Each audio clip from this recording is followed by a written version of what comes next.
Hello, folks. Welcome back. This is Chris in Central Pennsylvania with an assessment and analysis of the Democratic Alliance's media briefing press conference on Saturday, June 28th, 2025.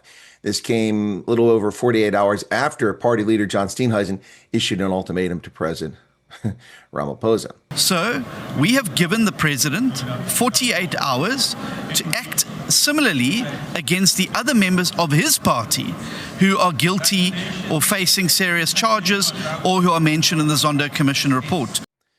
DA leader John Steenhuisen boldly, if not cheekily, issued an ultimatum to his boss, Cyril Ramaphosa, demanding that within 48 hours, Ramaphosa would need to sack corruption-accused members of Ramaphosa's cabinet or else. Ouch. Ooh, that sounded ominous.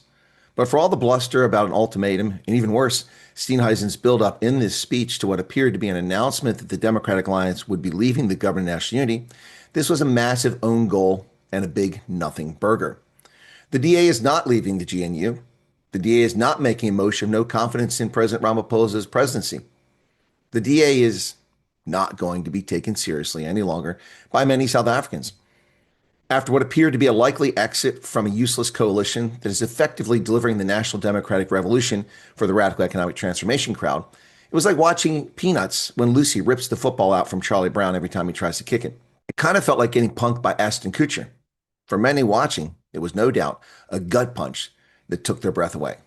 So the DA is not leaving the GNU. What exactly was this ultimatum about? Steenhuisen said that owing to Ramaphosa failing to succumb to his empty threats, the DA would not vote for the departmental budgets of corruption-accused ANC cabinet members. Ouch! Ooh, feel the burn? Yeah, seriously? There had to be more to this ultimatum, no? Yes, there was more. The DA will no longer participate in Cyril Ramaphosa's massively expensive, nearly $40 million boondoggle called the National Dialogue. Huh? So you mean to say that the DA was going to participate in the National Dialogue? Well, that'll learn him good. I suspect this news put a big smile on Ramaphosa's face. Now an irritant, the Democratic Alliance, will not be around to nitpick at the ANC as it squanders millions of dollars for a useless conference while over 30 million black South Africans languish in poverty. This must have been music to Ramaphosa's ears. That's it? Yep, that's it. And that's all. With all that bluster and anger, the DA did not even demand that Andrew Whitfield be reinstated. They eagerly sold Whitfield down the river for their own parochial objectives in removing corruption accused. Now, if the DA had any backbone or principles, they would have done this grandstanding when the corruption accused were announced for the cabinet a year ago, not when Whitfield was fired. It's difficult to take a political party seriously when it so frequently compromises on its core principles. It's one thing to shift policy positions when the truth changes. It's another to go along and get along until your feelings are hurt. For once, South Africa's media was actually impressive, asking pertinent and insightful questions, a rarity in a South African press conference. One pertinent question was, how do you keep working with corrupt cabinet ministers? That's a good question. They've done it for a year without any anger, no public mention of it, until Whitfield was fired. Now, Steenhuisen also keeps talking about service delivery, but service delivery is broken everywhere in South Africa, yet the ANC remains in power all over the country, except for the Western Cape. It's not a convincing argument to voters to talk about service delivery, and nothing else. And it's certainly not an excuse for remaining in the GNU because service delivery has not improved with the exception of home affairs. Perhaps the best question came from Power FM's Nkosi, who asked Steenhuisen, does the DA need the GNU or does the GNU need the DA? Now that is the $64,000 question.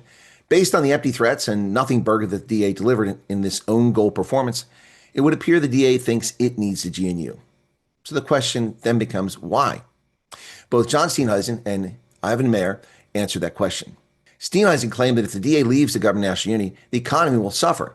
Well, that may very well be true, but it's supposition on his part. Meanwhile, the economy is about to take a massive hit when President Trump's 90-day pause to negotiate bilateral trade deals expires in early July. Now, that is a genuine threat to South Africa's economy, one that Steenhuisen seems completely oblivious to. Yet the DA is content to remain in a government that is not even trying to negotiate away the coming 31% tariffs to be imposed in a couple, days at this point. Ivan Meyer claimed the DA is preventing one-party dominance. Does he live in South Africa? Has he read a newspaper since January? EWC, NHI, Bella, labor quotas, black tax. Ladies and gentlemen, one-party dominance is on full display, and the hapless collaborators in the DA are along for the ride. Both Steenhuisen and Mayer claim that the voters, the few who actually rocked up on May 29, 2024, gave them a mandate. A mandate? How so? In 2014, at its zenith under Helen Zille, the DA got 4,004,000 votes. Impressive. In 2024, the party declined to just 3.5 million in a significantly larger voting pool. When does a 14% drop in voters equate to a mandate? What the voters delivered in 2024 was not a mandate, but rather revulsion at the ANC, apathy, and declining interest or trust in the Democratic Alliance. That's not a mandate. It is a crisis for the DA and civil society. Now, with this press conference, the DA lost more voters. Like shedding viral particles, the DA manages to chase away voters at every turn. Steenhuisen and the DA had a chance to regain voters' confidence and perhaps even their trust, but alas, they failed again. Going forward, the ANC has already called for the DA to be expelled from the GNU. That's something they can't do. It's an agreement between two parties. A party can leave, but one party can't kick the other out. Also, it seems only a matter of time before Ramaphosa sacks Steenhuisen from his job as agriculture minister in an unjustified manner, just like Steenhuisen did to his close friend Ramon Kabinek. A massive own goal, folks. The DA can't see the forest through the trees. Very disappointing. Many South Africans and many analysts aghast at this empty threat. What did they accomplish? Nothing. You're not going to participate in the national dialogue? Big whoop. Nobody wants to participate in national dialogue except those on the gravy train. What say you, South Africa, Zanzi? World? Cheers.